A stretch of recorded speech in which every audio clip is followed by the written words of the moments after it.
जगताप योग शिक्षक। आज आपण एक नवीन आसन करणार आहोत। ते आसन बैठक स्थितीमधलं आहे। तर इथे आसन करण्यासाठी आपण बैठक स्थितीत जाऊया। 1 ला चवड्यावर यायचे, 2 ला डावा पाय समोर, उजवा पाय समोर, बैठक स्थिती। यानंतर या आसनाची स्थिती आहे बैठक स्थिती। हे आसन आपल्याला बैठक स्थितीमध्ये करायचे। त्यामुळे हे आसन करण्यास जरी दिसायला सोपं दिसलं तरी ते करण्यासाठी थोडंसं अवघड आहे।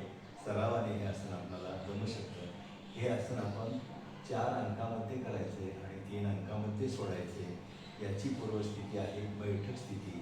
या आसनामध्ये आपल्याला जे लाभ होतात, फायदे मिळतात ते म्हणजे या आसनामध्ये आपल्या शरीराचा भाग हा पूर्णपणे पुढच्या बाजूला वाकवला जातो। कमरेपासून आपलं शरीर पुढच्या बाजूला जमिनीवर कपाळ टेकल्यामुळे पोटावर येणारे दाब, त्यामुळे पोटातील अंतःस्रावी ग्रंथी, त्याचप्रमाणे इतर इंद्रिये, यकृत, लिव्हर, स्वादुपिंड यावरती चांगला दाब निर्माण होतो आणि पचनक्रियेची आपली अत्यंत चांगली सुधारणा होते। त्या ठिकाणी असणाऱ्या अंतःस्रावी ग्रंथी या चांगल्या प्रकारे कार्यरत होतात। त्याचप्रमाणे जे स्नायू ह्या कार्यपद्धतीमध्ये त्यांची हालचाल होते, त्या ठिकाणी ते सर्व कमरेचे स्नायू किंवा इतर गुडघ्याचे स्नायू, हाताचे स्नायू हे कार्यरत होतात आणि आपल्या शरीराला सुस्थितीत आणण्यास मदत होते। यामध्ये दक्षता घ्यायची म्हणजे ज्या लोकांना कमरेचे काही विकार असतील त्या लोकांनी हे आसन करू नये किंवा उच्च रक्तदाब असणाऱ्या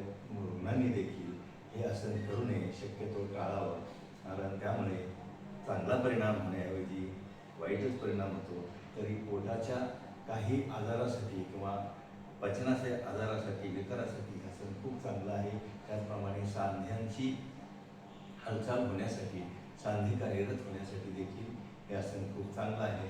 म्हणून आता मी हे आसन तुम्हाला करून दाखवत आहे। तरी आपण ते सर्वांनी पाहायचे आणि करण्याचा प्रयत्न करायचा आहे। 1 ला दोन्ही पायात जास्तीत जास्त अंतर घ्यायचे, 2 ला भरपूर श्वास घ्यायचा आहे खोलवर आणि 3 ला सावकाश दोन्ही पायाचे अंगठे दोन्ही हातांनी पकडायचे आणि त्यानंतर आपलं डोकं, कपाळ जमिनीवर पुढच्या बाजूला टेकवण्याचा प्रयत्न करायचा आहे। मी आपल्याला आसन करून दाखवत आहे, आपण सर्वांनी पाहावं। 1 ला दोन्ही पायात अंतर घेतले, 2 ला भरपूर श्वास घेतलाय आणि 3 ला सावकाश श्वास सोडत